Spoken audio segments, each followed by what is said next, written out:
Bismillahir-Rahmanir-Rahim. In the name of God, the most merciful, the most beneficent. Your Majesties, Your Royal Highnesses, distinguished members of the Norwegian Nobel Committee, dear sisters and brothers, today is a day of great happiness for me. I'm humbled that the Nobel Committee has selected me for this precious award. Thank you to everyone for your continued support and love. Thank you for the letters and cards that I still receive from all around the world. Your kind and encouraging words strengthens and inspires me. I would like to thank my parents for their unconditional love. Thank you to my father for not clipping my wings and for letting me fly.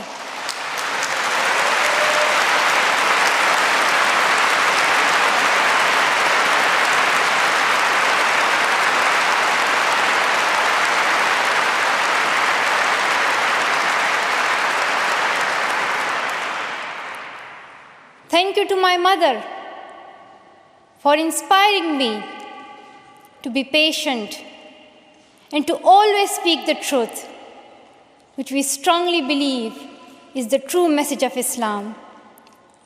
And also, thank you to all my wonderful teachers who inspired me to believe in myself and be brave. I'm proud. Well, in fact, I'm very proud to be the first Pashtun, the first Pakistani, and the youngest person to receive this award.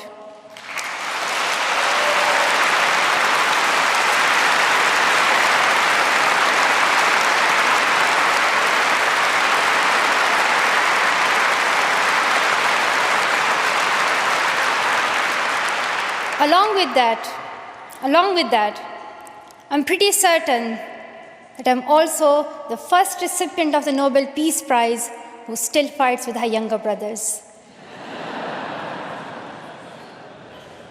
I want there to be peace everywhere, but my brothers and I are still working on that.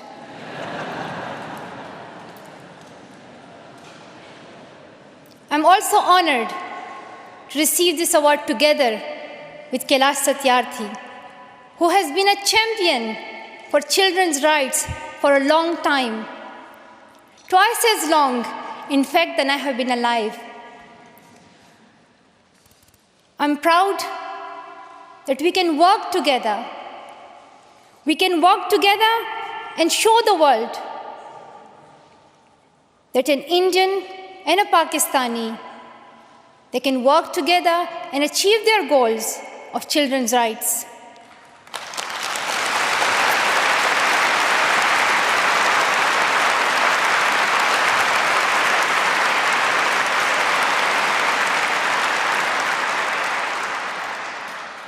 Dear brothers and sisters, I was named after the inspirational Malala Yousafzai, who is the Pashtun Joan of Arc. The word Malala means grief-stricken, sad. But in order to lend some happiness to it, my grandfather would always call me Malala, the happiest girl in the world. And today, I'm very happy that we are together fighting for an important cause. This award is not just for me. It is for those forgotten children who want education. It is for those frightened children who want peace. It is for those voiceless children who want change. I'm here to stand up for their rights, to raise their voice, It is not time to pity them. It is not time to pity them. It is time to take action. So it becomes the last time. The last time. So it becomes the last time that we see a child deprived of education.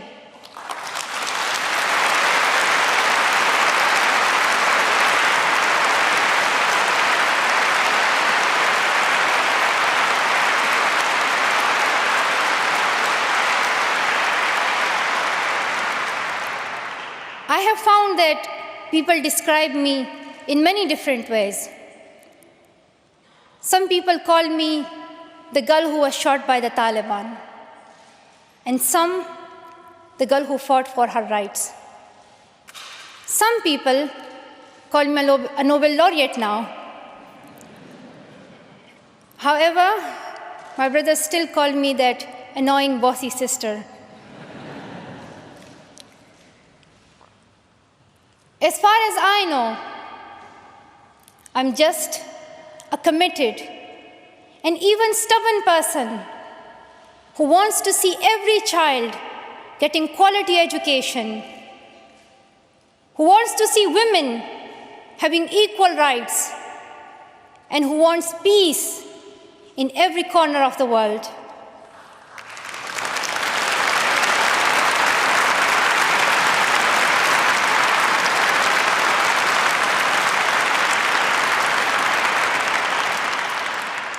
Education is one of the blessings of life and one of its necessities. That has been my experience during the 17 years of my life.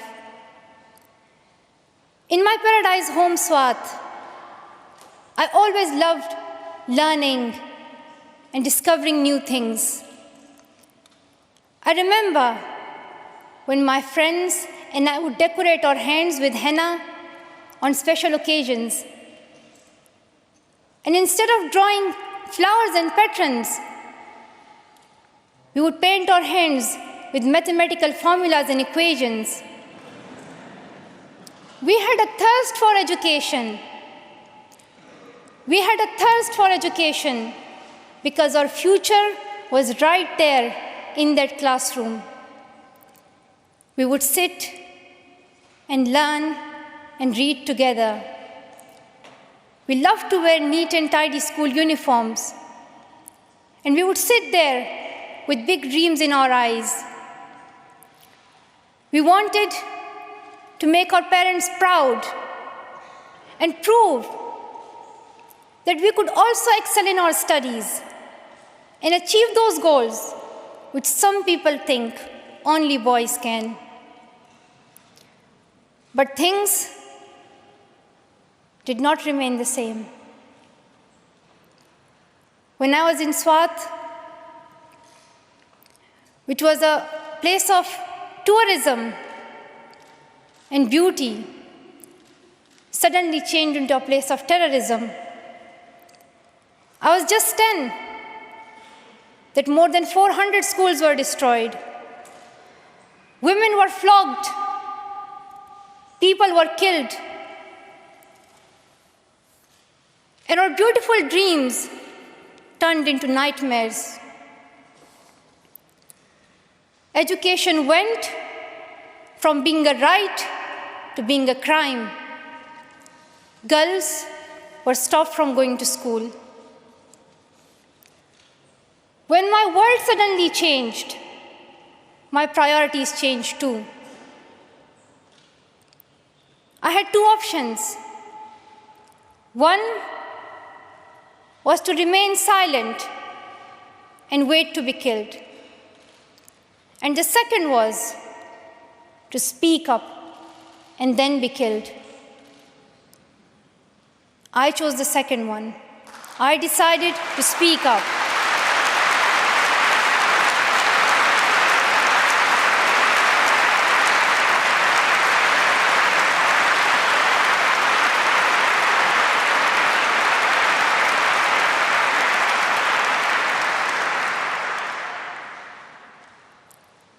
We could not just stand by and see those injustices of the terrorists, denying our rights, ruthlessly killing people, and misusing the name of Islam, we decided to raise our voice and tell them,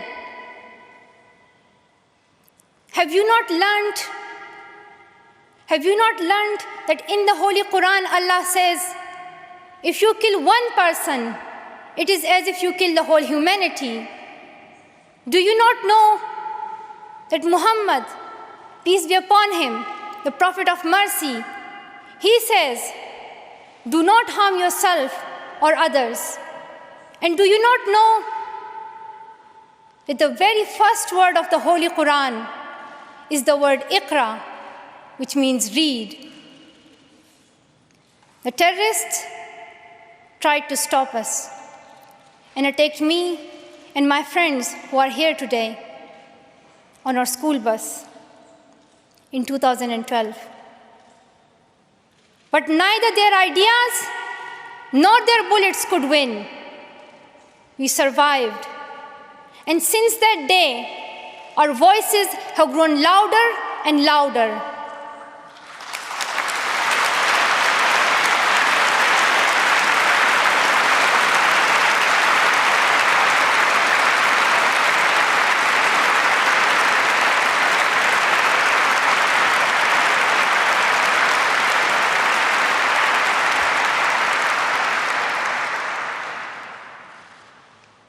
I tell my story not because it is unique, but because it is not.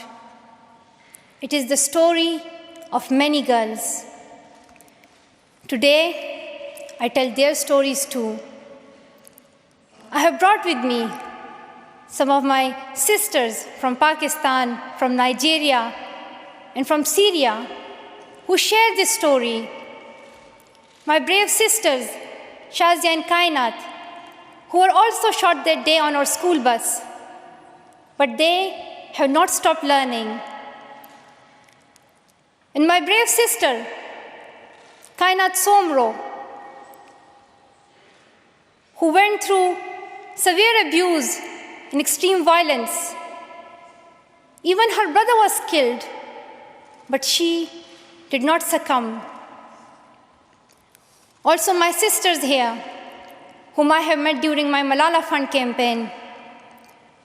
My 16-year-old courageous sister, Mozoon, from Syria, who now lives in Jordan as a refugee. And she goes from tent to tent, encouraging girls and boys to learn. And my sister, Amina, from the north of Nigeria, where Boko Haram threatens and stops girls and even kidnaps girls just for wanting to go to school. Though I appear as one girl, one person who is 5'2" tall, if you include my high heels, it means I'm 5 foot only.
Sometimes people like to ask me, Why should girls go to school? Why is it important for them? But I think the more important question is, why shouldn't they? Why shouldn't they have this right to go to school? Dear brothers and sisters, today, in half of the world, we see rapid progress and development. However, there are many countries where millions still suffer from the very old problems of war, poverty, and injustice. We still see conflicts in which innocent people lose their lives and children become orphans. We see many people becoming refugees in Syria, Gaza, and Iraq. In Afghanistan, we see families being killed in suicide attacks and bomb blasts. Many children in Africa do not have access to education because of poverty. And as I said, we still see girls who have no freedom to go to school in the north of Nigeria. Many children in countries like Pakistan and India, as Kailash Satyarthi mentioned, many children, especially in India and Pakistan, are deprived of their right to education because of social taboos, or they have been forced into child marriage or into child labor. One of my very good school friends, the same age as me, who has always been bold and confident girl, dreamed of becoming a doctor.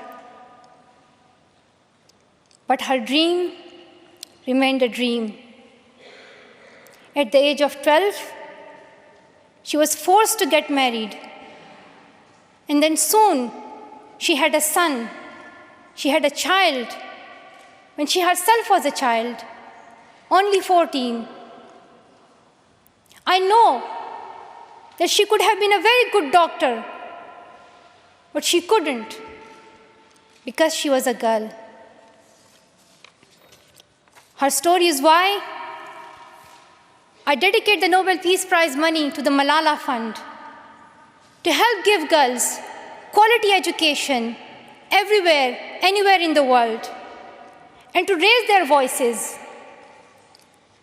The first place this funding will go to is where my heart is, to build schools in Pakistan, especially in my home of Swat and Shangla.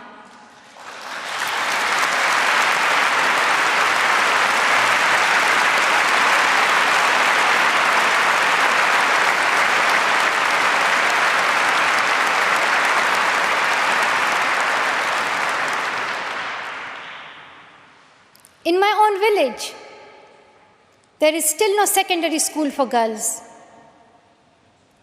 And it is my wish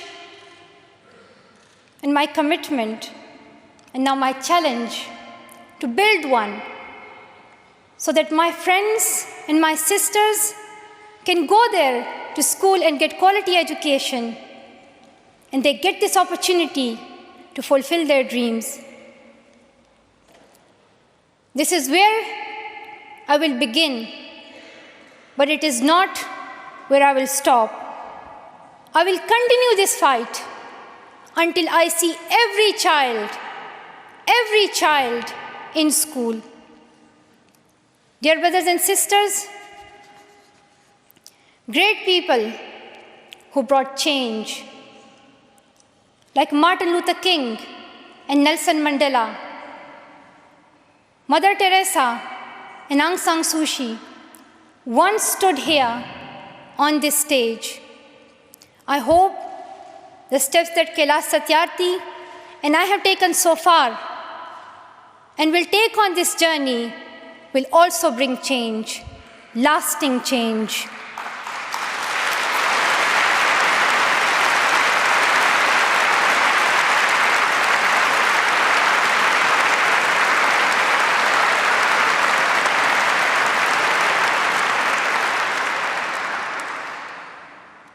great hope is that this will be the last time. This will be the last time we must fight for education.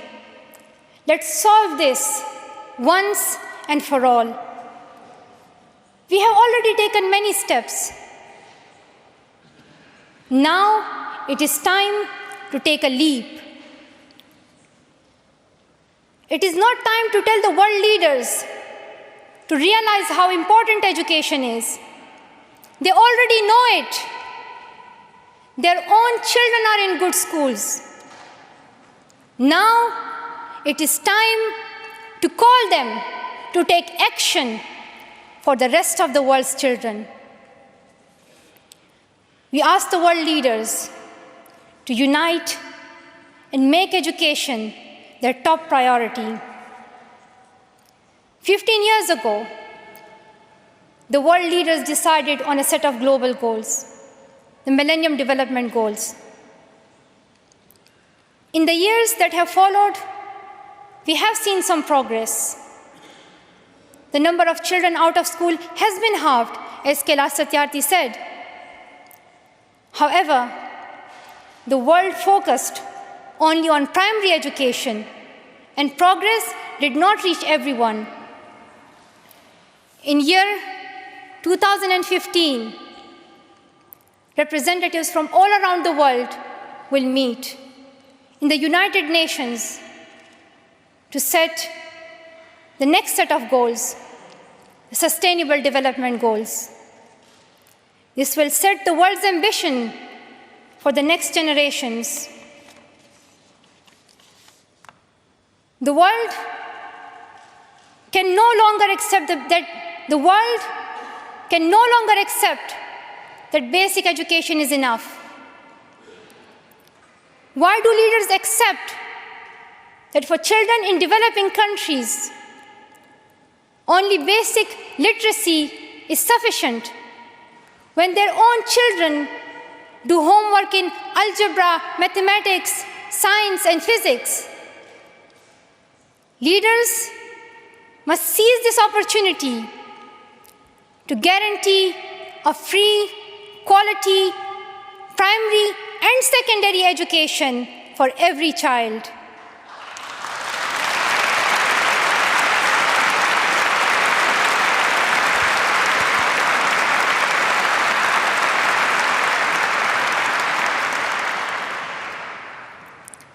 Some will say this is impractical, or too expensive, or too hard, or maybe even impossible.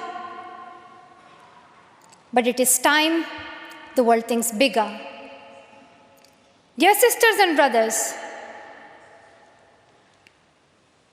the so-called world of adults may understand it, but we children don't.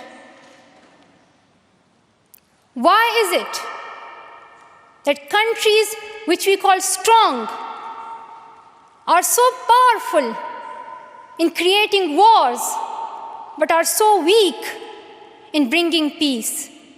Why is it?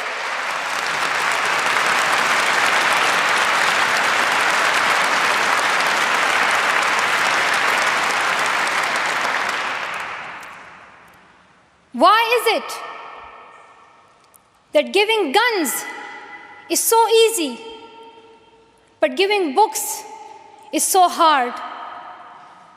Why is it? Why is it that making tanks is so easy, but building schools is so hard? We are living in the modern age, and we believe that nothing is impossible. We have reached the moon 45 years ago, and maybe we'll soon land on Mars. Then, in this 21st century, we must be able to give every child quality education.